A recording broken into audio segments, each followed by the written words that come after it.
Continuamos.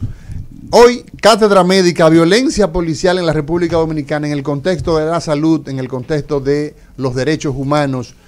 Doctor César Zapata, doctor en psicología.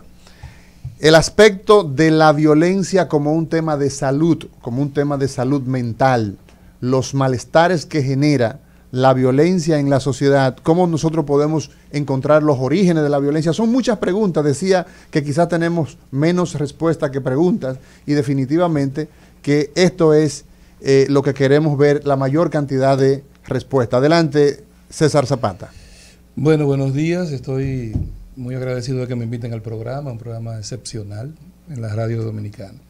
Mira, el tema de la violencia es sumamente complejo y multifactorial. Entonces, cada cierto tiempo, el país es sacudido por un evento dramático, lamentable, y luego se cierra el tema y no se vuelve a hablar nunca más de él. Y luego tampoco hay abordajes como este que ustedes hacen acá, multidisciplinar. Lo primero que te digo con respecto a tu pregunta es que ya hace un tiempo, 2010, la Organización Mundial de la Salud, OMS, había planteado el problema de la violencia como un problema de salud social y un problema que había que atender, ¿verdad?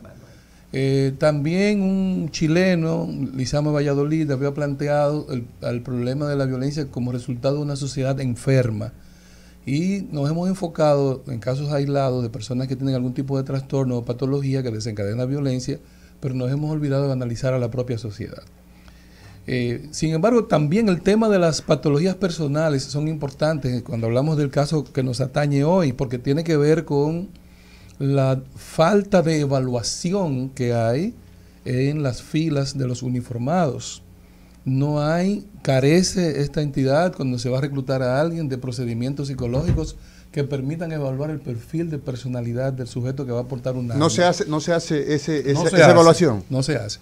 Y yo observo cuando se habla de reforma policial tampoco hay un renglón para eso. Pero nosotros los civiles, los civiles cuando vamos a sacar licencia para aportar nos hacen una evaluación. Sí. En el caso de la propuesta, pero en la policía no. En el caso de la propuesta de transformación está el eje. Ya está eso. Sí, ahora en la propuesta. Como propuesta. Pues bienvenido, sí, claro. Bienvenido sea porque es muy importante.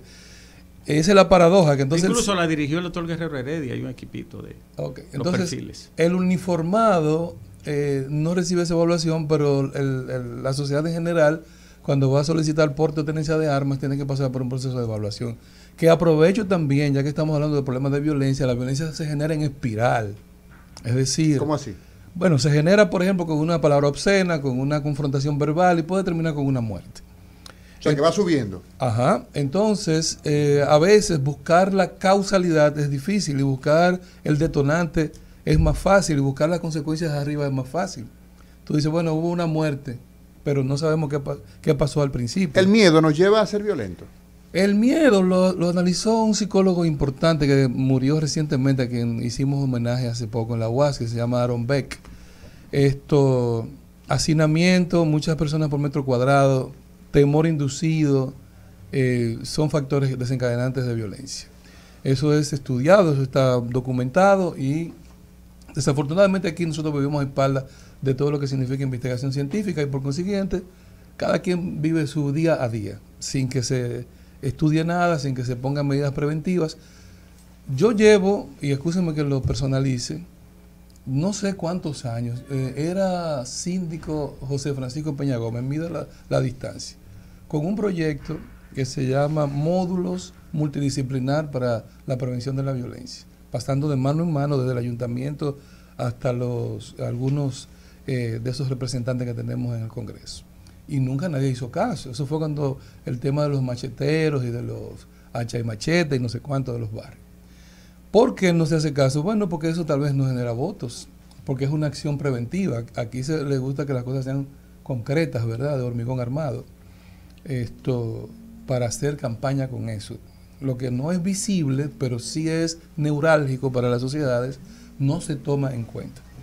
Entonces, ese módulo multidisciplinar implicaba justamente eso, la posibilidad de mecanismos preventivos. Avanzamos en los mecanismos punitivos, pero no avanzamos en los preventivos. Y ahí es donde está el meollo del asunto. Yo no me gusta hablar con nombres de nadie, me gusta hablar de casos en términos generales, porque creo que los diagnósticos deben ser, por lo menos en psicología, estrategias de intervención, no etiquetas para excluir a nadie ni para señalizar a nadie. Pero es importante que cuando hablemos de violencia entendamos que somos una sociedad con caldo de cultivo para la violencia. ¿Perdón? Caldo de cultivo para la violencia, o sea, múltiples factores que van desde el problema académico, por ejemplo, ¿cuál es el nivel que debe tener un ciudadano para enrolarse en la policía? Ese es un tema a discutir La y a educación. definir. El origen familiar, lo que se llama el olón familiar, donde el sujeto se conforma, se forma. Las relaciones de vínculo. Y se puede... El historial de violencia. ¿Alguien averiguó si tiene un historial de violencia? No. Las razones por las Aquí hay escuadrones de la muerte históricamente en el seno de la policía. O sea, hay personas que su trabajo en la policía ha sido eliminar personas. Y de hecho hay una película incluso que se produjo de un personaje que fue producto de la sociedad, pasó a la policía y no recuerdo ahora el nombre del personaje que era de Santiago. Bueno, en fin. Un seudónimo. Sí, usaban un seudónimo. Entonces, sí.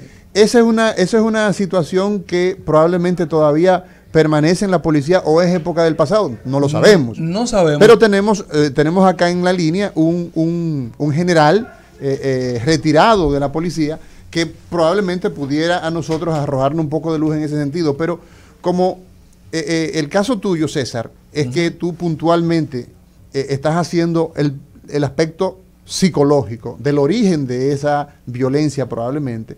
A mí me preocupa mucho que nosotros cuando vemos una situación de por ejemplo, un ratero, una persona que se robó una cartera, la gente normalmente justifica la violencia, justifica que lo machaquen, deberían matarlo. Y entonces invocan a Chapita, invocan al generalísimo, insigne paladín de la justicia. Pero en la época de Trujillo, pero la banda colorada acabó con... Ahí no. Entonces, ¿qué pasa? Precisamente hay dos elementos ahí. El primero es el de la habituación, lo que hace que se normalicen conductas que deberían ser socialmente anómalas, anormales, y que se deberían incluso utilizar mecanismos para prevenirlas, para tratarlas incluso cuando ocurran, pero terminan normalizándose por un problema de la habituación al sujeto y además por un problema de la desesperanza. El individuo puede poner en práctica varias estrategias para resolver un problema y al no resolverlo termina asumiendo que no hay solución y que la única que hay es la fuerza, porque es la que históricamente ha sido utilizada. Y eso genera los escuadrones de la muerte. Por el otro lado, se normaliza también que la policía actúe de manera violenta por la relación de poder. Uno de los desencadenantes de la violencia es cuando el individuo asume que tiene un poder por encima de otros. Claro. Entonces, a ti te preguntan en el tránsito, ¿usted es militar? Sí. Exactamente. Para saber cómo usted se fue en rojo. La fuerza. Pero la violencia no es exclusiva de nosotros. Vemos, por ejemplo, a Bolsonaro a principios de su gobierno cómo eliminaron una cantidad y exhibieron. No estoy diciendo que eran mansos corderitos. Lo que estoy diciendo es Estados Unidos con el caso de Floyd, con el caso que se recrudece de tiempo en tiempo. César, para concluir con esta parte tuya, ¿cómo tú enfocarías? Ya has dicho que es necesario hacer una evaluación de un perfil psicológico, hacer desde el punto de vista científico una intervención para ese agente del orden, de los bienes y de la paz social. Tiene que haber un protocolo completo, no solamente una evaluación para el ingreso, tiene que haber un estudio del historial del sujeto, del perfil del sujeto, de sus antecedentes, si ha habido violencia, de la familia a la que está vinculada y elevar un poquito la exigencia en términos de la formación, de la educación formal. Claro está, eso tiene que ir acompañado de una mejor paga. Porque tú no puedes si no estás salseado, ¿quién coge para la policía? Normalmente el que no tiene posibilidad de hacer nada. Exactamente, tú no puedes exigir un mejor perfil si no vas a dar una mejor remuneración, eso es evidente. Entonces tiene que haber un trabajo más integral con relación a la selección de personal para el orden. Pero finalmente, antes de irme, hay que mirar también la otra cara de la moneda, que es el hecho de que la misma desorganización policial, el mismo hecho de que la policía actúe en el marco de principio de siglo, ¿verdad? De la violencia como única salida para aplicar el poder, para aplicar la autoridad y para establecer, entre comillas, un supuesto orden, ha generado también desconfianza de la gente y ha creado respuestas violentas de la población y la desautorización del cuerpo armado. Y ese es un problema. Ese es un problema. Ese es un problema. Que se corresponde con el otro. Entonces, en la medida en que nosotros podamos mejorar la calidad de esos agentes del orden, también tenemos que educar a la población con respecto al respeto al uniformado. Porque si no, caemos en una cosa que en psicología social se llama anomia. Vivir completamente al margen de las normas sociales. Sí. No hay leyes, no hay nada que cumplir. Usted puede pasarse el rojo, entrar a la izquierda, y si a alguien le llama la atención, usted es un guapo. Y usted y está plagada las redes sociales de gente galleteándose con los agentes de la ME, fajándose a la trompa y a la patada. No solo eso, yo te puedo poner un ejemplo. Una señora le quitó literalmente un preso a un policía. Y se lo una llevó. Señora. Y lo puso por un callejón para que él se... Lisania Salcedo. Doctor César Zapata, quiero aprovechar que estamos hablando del aspecto psicológico en estos temas de violencia. Y justamente en el último caso que vimos de violencia policial que ha sido muy sonado en los medios de comunicación, en el día de ayer yo tuve la oportunidad de ver un reportaje detallado de todo el movimiento que hizo ese joven en la plaza en donde fue apresado, y en ese reportaje se mostró el momento en el que el joven aparentemente tenía una crisis psiquiátrica por las incoherencias que expresaba, y yo me preguntaba, wow, y si ese joven hubiese tenido un accidente cerebrovascular, un infarto, ¿a quiénes hubiesen llamado los agentes de seguridad de la plaza? Al personal médico. Entonces me gustaría que usted hablara sobre la importancia de la salud mental. Ese joven estaba teniendo un problema de salud y en lugar de llamar al personal médico, se llamó a la policía y terminó en esta tragedia. Nosotros hemos celebrado tener un 911, pero no existe un protocolo para los problemas de salud en términos psicológicos y psiquiátricos. ¿Qué significa eso? ¿Qué es lo que eso significa, por ejemplo, que mientras yo hacía mi pasantía, tuve un caso de una señora que mencionó la palabra suicidio. Eso fue lo único que ella hizo, usar la palabra suicidio en mitad de la terapia. ¿Y qué ocurrió? Que mi supervisora llamó inmediatamente a emergencia. Parece que tenemos el micrófono abierto. Vamos a continuar. Sí. Inmediatamente se llamó emergencia. Se considera un caso de emergencia la ideación suicida. Y hay toda una serie de procedimientos para prevenir el suicidio en ese sujeto. Entonces, cualquier tipo de crisis en términos de psicología o psiquiatría, hay un procedimiento para intervenir. No es a la policía que tú debes llamar. No es a la policía. Pero ¿a quién llamar si en el país no existe ese instrumento? ¿A quién llamar? No vas a llamar al 911, el 911 va por un accidente. No va porque el individuo hace una crisis psicológica. Entonces, yo quiero que quede claro a la población. Tú acabas de decir algo muy importante. Si en medio de una situación, una persona verbaliza que se va, yo me voy a matar, yo me voy a quitar la vida, yo me voy a ahorcar, es una situación de emergencia. Es una situación, ¿por qué? Es una situación de emergencia. La evidencia, eso fue porque usted se lo inventó, doctor, ahora. No, César Zapata, doctor en psicología. No, me encantaría haberme inventado, porque sería interesantísimo, pero resulta que hay 3 niveles para el problema de riesgo de suicidio, que es ideación suicida, verbalización e intento de suicidio.